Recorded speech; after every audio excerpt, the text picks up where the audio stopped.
¿Qué tienen en común un concierto de marionetas incendiarias, una invasión alienígena en miniatura, un gato megalomano con un ejército de robots y bebés gigantes que arrasan la ciudad?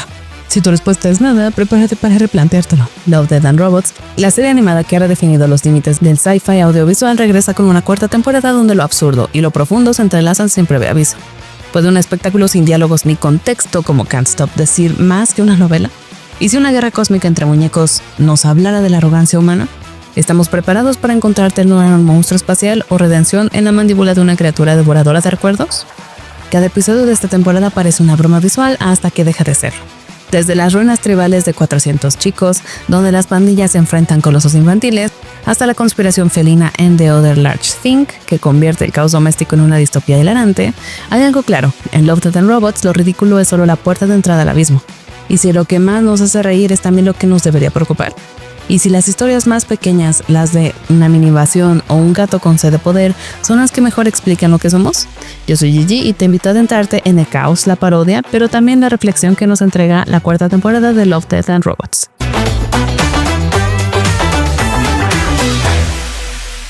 ¿Qué tienen en común un escenario iluminado, marionetas alocadas y una multitud entregada al frenesí?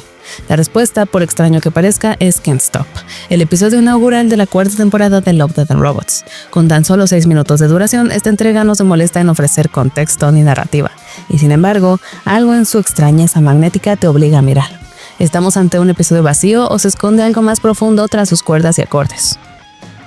En lo que parece una reinterpretación animada del icónico concierto de los Red Hot Chili Peppers en el castillo de Slane en 2003, Can't Stop transforma a los músicos y al público en marionetas digitales que se contorsionan con la energía desbordante de la canción homónima. Las escenas oscilan entre la estética psicodélica, las luces bailando como velas vivas y un caos visual que rinde homenaje tanto al poder de la música en vivo como al espíritu libre de la banda. Incluso hay espacio para lo macabro. Un fan, también marioneta, se incendia espontáneamente en medio del público, una escena tan surreal como simbólica, que añade un destello de oscuridad a la celebración musical. No hay historia, no hay diálogo, solo ritmo, fuego y la emoción amplificada de una multitud que vibra al unísono. Más allá del espectáculo y la animación impecable de Blur Studio, Can't Stop parece recordarnos que en un concierto todos, artistas, público, incluso los directores, somos arrastrados por una fuerza invisible como marionetas de una pasión mayor, la música. El episodio puede parecer ligero frente a otras entregas más densas de la serie, pero en su aparente simplicidad encierra una metáfora poderosa. Fincher no necesita diálogos ni giros narrativos para decirnos que por unos minutos, cuando el ritmo es el que manda, todos dejamos de pensar y simplemente sentimos. Quizá no sea el episodio más ambicioso, pero sí uno que entiende el alma de Love, Death and Robots. Sorprender, inquietar y a veces simplemente dejarse llevar.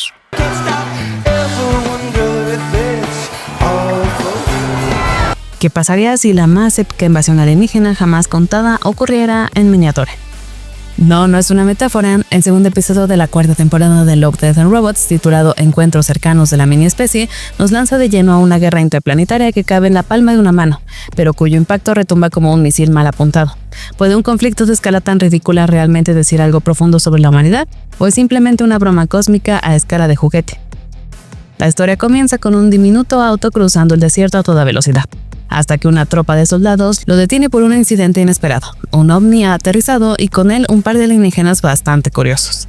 Lo que debería haber sido un primer contacto pacífico se tuerce por un malentendido grotesco. Los humanos interpretan el miembro fálico del embajador alienígena como un arma y lo acribillan sin pensarlo. Lo que sigue es un desfile frenético de naves invasoras, rayos láser, abducciones, y sí, incluso abducciones alienígenas masivas para extraer energía humana.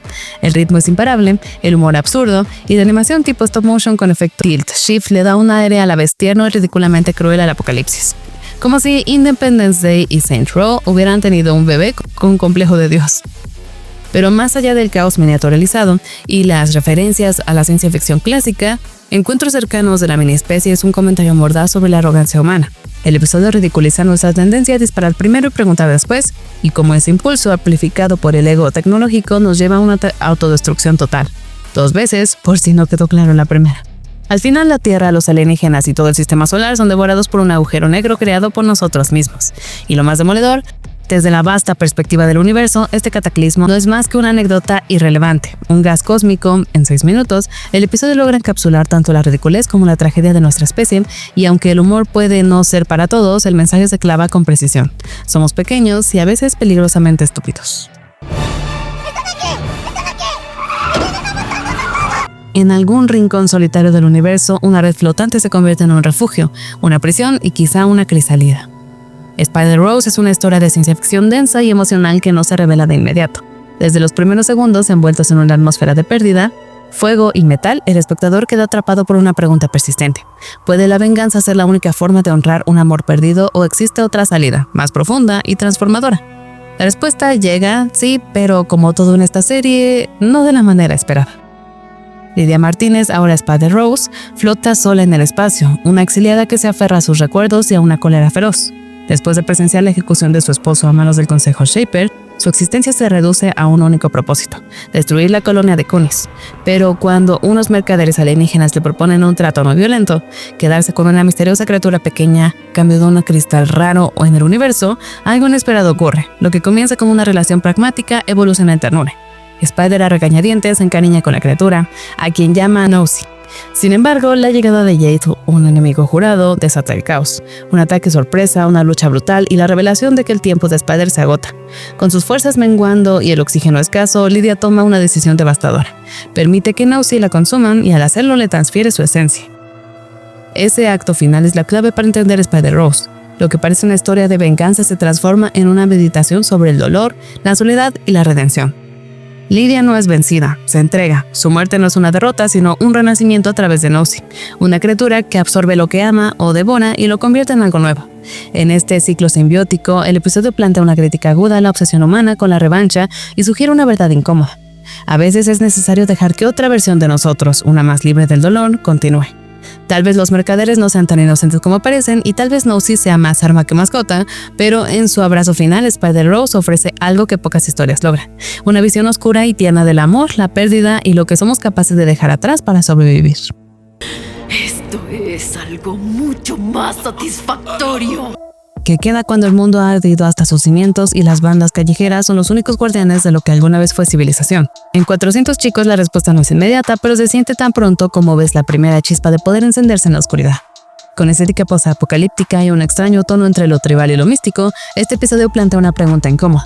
¿Puede la unión nacer del odio compartido, incluso si la amenaza común es tan absurda como devastadora? Al fondo de todo, un enemigo ridículo y aterrador y una esperanza frágil envuelta de violencia. La historia nos traslada a Fawn City, una metrópolis destruida tras una guerra nuclear donde las calles están gobernadas por bandas que alguna vez se combatieron entre sí. En un intento por recuperar su territorio y sobrevivir a un nuevo terror, 4 jóvenes, Slash, Jade, Croak y Crybaby, se embarcan en una misión desesperada: canalizar sus poderes para enfrentar a titanes. Pronto descubren que estos seres no son humanos comunes, sino colosales bebés con fuerza devastadora y una insaciable sed de destrucción. En una coreografía de combate visualmente electrizante, bandas rivales se alían y liberan un ataque combinado que abre grietas en la piel de los titanes. Sin embargo, ni la telequinesis ni las armas convencionales parecen detenerlos. Solo cuando la lucha se vuelve visceral, cuerpo a cuerpo, logran derribar al último gigante con un disparo certero. La amenaza aparentemente ha terminado, pero las cicatrices del enfrentamiento apenas comienzan a formar costra. Más allá del espectáculo visual, 400 chicos es una parábola cruda sobre la unidad en tiempos de crisis. Bajo la capa de ciencia ficción y criaturas grotescas, subyace una reflexión inquietante. Tal vez la humanidad solo encuentra propósito cuando se enfrenta a su extinción. Los bebés gigantes, símbolos de un nuevo comienzo o castigo cósmico, plantean la posibilidad de que el mundo necesite ser purgado para volver a nacer, pero los humanos no quieren dejar ir lo poco que queda. El episodio insinúa que esta obstinación es lo que impide la renovación, que quizá estamos demasiado apegados a nuestra rutina para permitir que algo nuevo florezca. Al final, Slash repite las palabras de la madre: nada termina nunca. Es una mantra, una advertencia y para muchos una maldición, porque aunque los titanes han caído, la verdadera pregunta persiste: ¿cuánto tiempo antes de que el odio, ahora dormido, vuelva a despertar? Las bombas explotaban cual pirotecnia. El mundo estaba roto. Puede que el fin del mundo no llegue con una explosión ni con una invasión alienígena, sino con el suave ronroneo de un gato y el zumbido eficiente de un robot doméstico. En The Other Large Thing, lo absurdo y lo siniestro conviven en armonía perfecta. Y si la próxima gran revolución no viniera de humanos desesperados o máquinas conscientes, sino de la inesperada alianza entre la mascota más narcisista del reino animal y la herramienta más sumisa de la tecnología moderna? Hay un gato con planes y pulgares ajenos para ejecutarlos, y la humanidad ni siquiera lo ve venir. Todo comienza cuando Sánchez, un gato pelirrojo con complejo de Dios y una dosis considerable de resentimiento felino, ve alterada su rutina por la llegada de un asistente robótico a su hogar. Sus humanos, Todd y Margie, son todo lo que él desprecia, ruidosos, torpes y profundamente ignorantes de su grandeza y de su verdadero nombre, Dingleberry Jones. Pero el nuevo robot rebautizado por Sánchez como Pulgares Portadores no solo puede hablar su idioma, sino que está listo para servirle devotamente. Juntos trazan un plan para liberar a otros gatos del edificio y de paso reclutar más robots usando atún como incentivo y tarjetas de crédito ajenas como medio. El caos no tarda en estallar. Una cocina incendiada, humanos atrapados y una felina conspiración en marcha que se expande por todo el edificio. La era de los gatos ha comenzado y la humanidad ni siquiera ha leído el manual de instrucciones. Más allá de su humor negro y animación impecable, The Other Large Thing ofrece una sátira sutil pero mordaz sobre nuestra dependencia ciega de la tecnología y la manera en que subestimamos todo lo que no entendemos. Desde los robots que nos limpian el suelo hasta los gatos que nos ignoran desde lo alto del refrigerador. Los humanos de esta historia no mueren por maldad externa, sino por su arrogancia y negligencia. Mientras ríes viendo a un gato tomar el control del mundo con la ayuda de un robot que solo quiere complacer, surge una idea inquietante. Quizá los verdaderos amos de la Tierra nunca fueron los humanos. Al final no importa si Sánchez domina el mundo por venganza, aburrimiento o simplemente porque puede. Lo importante es que lo logra. Y todo comenzó con una lata de atún. La era de Dingleberry Jones. ¿Qué tienen en común un gato que enfrenta al diablo, un delfín mesías, un dinosaurio rebelde y una guaflera deprimida? En Love, Death and Robots, lo absurdo cobra sentido y lo fantástico se convierte en espejo de nuestras miserias. ¿Puede un electrodoméstico odiarte? ¿Puede un poema acabar con el mundo? ¿Puede un juicio alienígena condenar a toda la humanidad por contaminar los océanos? Los siguientes episodios no solo sorprenden, cuestionan, sacuden y sobre todo dejan una huella que ni la risa ni el horror pueden borrar. Pero antes de pasar a repasar los 5 episodios restantes, te invito a suscribirte al canal si aún no lo has hecho, ya que todos los días les traemos videos sobre la cultura geek. Y si te preguntas cómo puedes ayudar a que sigamos creciendo, es muy fácil, un like siempre ayuda mucho. Y por supuesto dejar un comentario para alimentar el algoritmo contribuye a que más gente siga llegando. ¿Y si la salvación de la humanidad dependiera de un delfín muerto? Gólgota se atreve a plantear una premisa tan absurda como fascinante. Un sacerdote confundido, unos alienígenas con forma de pulpo cibernético y un delfín resucitado que podría ser un mesías interplanetario. Suena ridículo, ¿verdad? Pero en este episodio cargado de simbolismo religioso, comedia negra y un juicio tan literal como metafísico, la risa se congela rápido. ¿Puede una especie que ha destruido sus océanos merecer redención o solo juicio? La historia arranca cuando los Lupo, una especie alienígena anfibia proveniente de un planeta lejano, llegan a la Tierra no para invadir, sino para hablar con el padre Maguire, el hombre que presenció un milagro, la resurrección de un delfín llamado Blackpink. El mundo entero está en vilo, con las Naciones Unidas, la Iglesia y los medios sin saber cómo interpretar el contacto. Maguire se convierte en el improbable intermediario de la humanidad. Junto a Lupo, camina por una playa contaminada mientras intenta explicar lo inexplicable. Blackfin murió, pero volvió, y eso bastó para que los alienígenas lo reconocieran como su profeta. Cuando el delfín aparece tras un desgarrador canto de su seguidor Lupo, queda claro que no trae bendiciones, sino una condena. En pocos minutos, la humanidad se declara culpable y los cielos se cubren de naves listas para atacar. Gólgota no se molesta en ocultar su mensaje. Somos responsables de nuestra caída. El episodio toma su nombre del lugar donde Jesús fue crucificado y juega con esa carga simbólica al retratar a Blackfin como un mesías traicionado por los mismos humanos que debían protegerlo. El episodio opta aquí por acción real, un riesgo que no termina de coger, pero que acentúa el tono casi documental del desastre. Más que una historia de ciencia ficción, este es un juicio ecológico y ético. La frase "la cagamos", pronunciada por Maguire al final, encapsula el veredicto moral. Destruimos nuestro mundo, ignoramos a quienes lo habitan con nosotros, y ahora enfrentamos las consecuencias. Gólgota no ofrece escapatoria, solo un espejo incómodo, y en su reflejo la humanidad ya no parece tan humana. Uno de ellos volvió a la vida. Sobre un campo de hielo suspendido en los anillos de Júpiter, entre copas alzadas y sangre derramada, una gladiadora sin nombre se convierte en el eco feroz de una rebelión silenciosa. El grito del tiranosaurio es una sinfonía brutal de acero, escamas y desafío. ¿Puede una sola guerrera y un tiranosaurio romper el ciclo de opresión impuesto por quienes aplauden desde arriba? Lo que comienza como una ceremonia de unión entre élites se transforma en una danza de muerte que grita más de lo que dice, y en ese grito se esconde la respuesta. La trama se despliega en una distopía aristocrática donde el amor de la realeza se celebra con sangre derramada por otros. Lord Calon de Europa y la duquesa Saraka de Calisto sellan su matrimonio con una carnicería, un espectáculo de gladiadores enfrentándose entre sí, y a dinosaurios sobre las heladas arenas de Europa. Entre los combatientes, una mujer, May, lucha por sobrevivir a lomos de los Triceratops, enfrentando no solo a las bestias, sino también al peso de su pasado y de sus propios sentimientos. Cuando finalmente se encuentra cara a cara con un tiranosaurio Rex, en lugar de matarlo, lo convierte en su aliado. Juntos arremeten contra la nobleza que celebra el sufrimiento como deporte. El ataque culmina con la muerte de los recién casados, pero también con el sacrificio final de May. Su acto, aunque devastador, deja una huella profunda. El rugido del tiranosaurio no fue solo furia, sino justicia. El grito de tiranosaurio no necesita sutilezas para golpear al espectador con su crítica social. La lucha de clases se vive en cada gota de sudor, en cada zancada de la bestia, en cada mirada hacia los palcos donde los poderosos ríen entre brindis. El episodio invierte la lógica del espectáculo. Lo que debía ser entretenimiento para los aristócratas se convierte en un juicio contra ellos. La conexión entre May y el dinosaurio simboliza la fuerza colectiva de los oprimidos, una alianza tan improbable como necesaria. Aunque su rebelión fracasa en términos prácticos, ambos mueren. Su mensaje resuena como un grito imposible de silenciar. Love, Death and Robots nos recuerda que incluso en mundos ficticios, la sangre derramada tiene memoria y que a veces un rugido es la única forma de ser escuchado.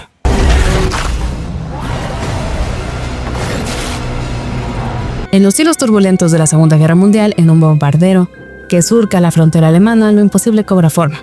How Sick Goes Religion es una mezcla irreverente del horror, acción bélica y epifanía espiritual. Lo que parece una típica misión militar se transforma en una pesadilla demoníaca cuando una antigua abominación emerge del corazón de una iglesia. Pero más allá de las vísceras y los disparos, una pregunta flota entre las nubes.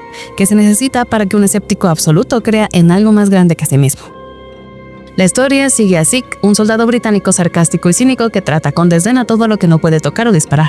A bordo de un bombardero rumbo a destruir una iglesia, Sick se burla de sus compañeros temerosos y del místico comandante Coombs, quien guarda una brújula arcana y una fe enigmática. Cuando la iglesia es bombardeada, no está ya una estructura, sino un portal. Una criatura infernal se alza del subsuelo, nacida del ritual de sangre.